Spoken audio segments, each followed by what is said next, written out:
Everyone wants the latest gadgets in their cars. That's why manufacturers are increasingly offering a wide range of functions, from the usual media players and satellite navigation to internet connectivity and smartphone mirroring. And so here at Carbuyer, we have done some in-depth testing of their individual systems to see just how easy they are to use, to assess their performance for sound and vision, to test their connectivity, and also see just how good their route guidance is. And of course, we've also looked at how much some of their additional features cost. In this video, we are testing Ford's system, known as Sync 2, and it goes in its latest models, such as the new Mondeo. Our experts, car reviewer Rebecca Chaplin and technology journalist Jonathan Bray from alpha.com, will use a wide range of tests to grade the systems across 5 key categories, starting with usability. The DAB is really easy once you've worked out how to do it, because there's quite a lot of buttons on the screen, but it just took me 20 seconds and only 4 steps once I got into it. It'd make it easier to use if it had fast keys, but there aren't any apart from a few buttons on the steering wheel. It'd be good if you could see some more in-depth information about driver data on the big screen, but you can just see things like miles per gallon and how many miles you've done on the driver's dash screen. The Ford Sync screen is really easy to use because it's broken up into 4 sections, so nav you can get to in 1 step, and media you can get to that in about 2 or 3 depending on what you want to do.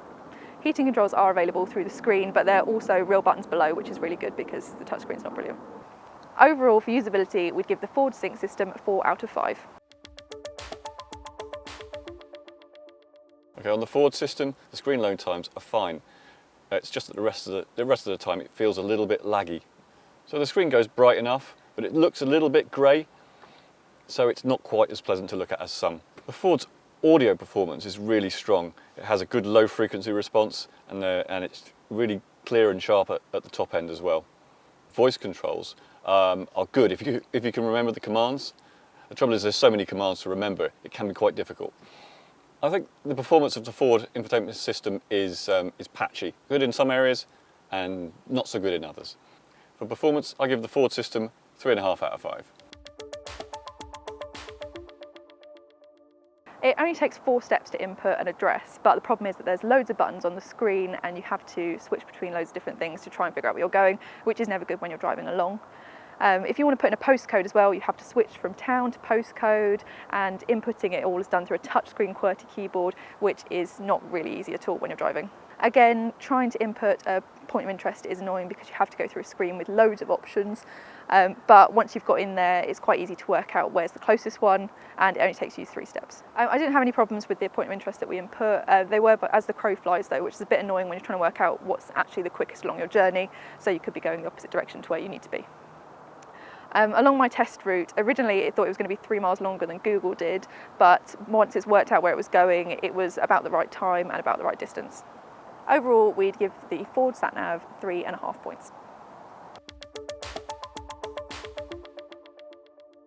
So connecting your phone via Bluetooth is pretty damn easy in the Ford system.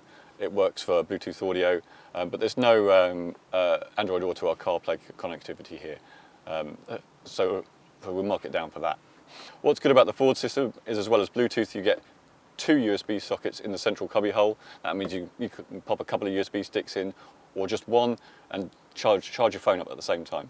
Okay, so the internet connectivity in the Ford system is quite flexible. You can plug a 3G stick into one of the USB sockets, and it can act as a hotspot in its own right. You can connect the Wi-Fi to an external Wi-Fi hotspot if you want, or you can use your phone to provide the car's internet connection. For connectivity, I'll give the Ford system 4 out of 5. With the Ford Sync system, most will come with what we've got on the Mondeo here. If you go for a base spec model, you won't get that at all, and you'll have to pay £500 to get the Ford Sync added. If you want to have even more stuff on your Ford Sync, you can pay an extra £250 for things like Michelin information. You don't get anything like CarPlay or Android Auto, but you do get a CD player, which is really handy. I think the Ford Sync system is pretty good value. I give it 4 out of 5. After taking the average score across the 5 categories, Ford's Sync 2 system scored a reasonable 3.8 out of 5. To watch our reviews of other infotainment systems, click on the individual manufacturer's badge. Also, click on our logo to subscribe to our channel, or on the links below the video if you're watching on mobile.